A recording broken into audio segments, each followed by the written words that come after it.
Após o segundo dia da invasão russa em território ucraniano, o mercado financeiro reagiu e os preços das commodities dispararam. A soja, por exemplo, registrou alta em Chicago desde o início da semana com a escalada da tensão, mas encerrou essa sexta-feira com uma forte queda nos preços, como a gente mostrou agora há pouco. E para falar sobre esse assunto, eu converso agora com Rafael Mandarino, que é diretor-geral da G-Reserves. Rafael, começo te perguntando, o cenário entre Rússia e Ucrânia é tenso e, evidentemente, mexe com o mercado mundial. E aqui no Brasil não foi diferente. Qual que seria o impacto dessa guerra para o mercado de grãos, com destaque, evidentemente, para a soja? Boa noite, seja muito bem-vindo. Boa noite, muito obrigado pelo convite. Olha, de uma forma geral, a gente olha para esse cenário bastante apreensivo, né? E o impacto, de fato, dessa guerra, a gente tem, né, a Ucrânia com expressividade ainda, com bastante milho, vamos pensar, trigo, para exportar. A gente tem uma parcela significativa ainda a ser entregue. Uma das tensões é justamente essa perspectiva desse comércio, dessa logística. O destaque em relação à soja e essa volatilidade que a gente está vendo é uma volatilidade que já estava presente, contabilizando todas essas perdas que a gente teve na América Latina e a mudança, né, no apertamento, justamente no estoque mais apertado, né, na relação de estoque e uso mundial, pensando em G3 da soja, por exemplo, Estados Unidos, Brasil e Argentina. Brasil e Argentina, esses que estão com um problema de produção, né, uma quebra significativa, e Estados Unidos, obviamente, também com uma perspectiva de uma demanda doméstica maior.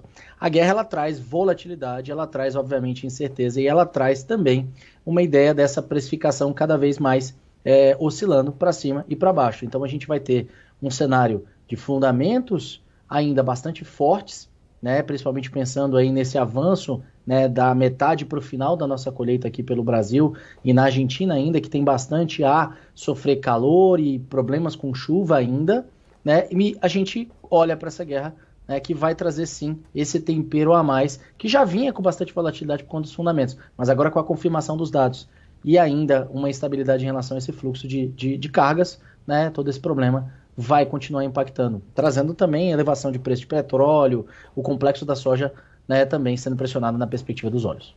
É aquele efeito dominó, né? Você comentou um pouquinho sobre a questão dos estoques, só para aprofundar um pouco mais essa questão, né? Em relação ao abastecimento global, você enxerga uma mudança na demanda e na oferta da oleaginosa? Olha, por conta de uma tensão, não, talvez uma mudança de momento, né? Talvez um atraso, um cancelamento, né? Talvez, né, como a gente já viu alguns acontecendo, uma revenda de alguns produtos, né, em função também da precificação. Mas a relação da perspectiva da oferta e da demanda mundial em relação à soja como um todo, a gente tem que lembrar que a América Latina, ela produz e ela faz parte desse comércio. No momento que eu tenho uma quebra, digamos, de 35 milhões de toneladas ou mais na América Latina como um todo, né, isso tem que ser exportado por alguém. E dentro do G3 da soja é os Estados Unidos. Então, Estados Unidos agora será pressionado, sim, numa perspectiva de milho falando, né? Então, a gente está tendo um milho aí, né, que, digamos, eu tenho na Ucrânia ainda 15 milhões de toneladas a exportar, né, imaginando China como o principal destino, né, eu tenho, obviamente, uma pressão também da União Europeia em relação a esse milho para garantir aquelas compras que não serão entregues em relação a essa Ucrânia. Então, se você olhar aqui, vai ser pressionado no milho e também por conta de um diesel renovável e por conta de um aumento de exportações que ela vai assumir, né, mesmo que não sejam essas 35 milhões, né, ou mais, mas seja uma parcela disso, a gente vai apertar o quadro de oferta e demanda da soja americana, sim. Projeção, então, para os preços aí da soja nos próximos dias, considerando que a gente não sabe até onde que vai esse cenário e principalmente também na questão dos fertilizantes, considerando a importância que a Rússia tem para o Brasil, né? Sara, você tirando o conflito, se a gente colocar assim, os fundamentos eles estão aí, eles precificam para cima, né? Então, a relação do estoque uso, a gente trabalhando para frente, no início do plantio americano, a gente está falando numa relação de estoque uso a menor dos últimos 37 anos. Tá? Então, isso no G3 da soja, Estados Unidos, Brasil e Argentina. Se você pegar esses números e projetar em cima dos nossos modelos aqui, a gente projeta sim um preço cada vez corrigindo para cima, né? E a gente ainda acredita que pode ir mais. Agora, qual é o cenário? E eu acho que isso é importante levar para o ouvinte, para o produtor rural aqui no Brasil. A volatilidade, ela tá tamanha que não dá para brincar tentando acertar o olho da mosca.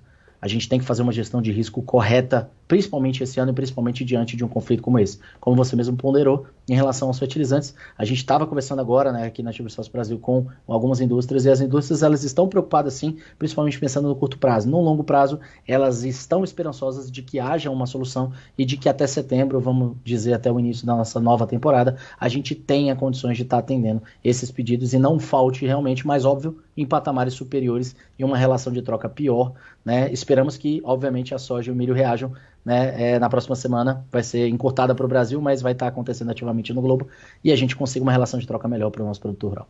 E vamos torcer também para que essa situação lá fora se resolva o quanto antes. Com certeza.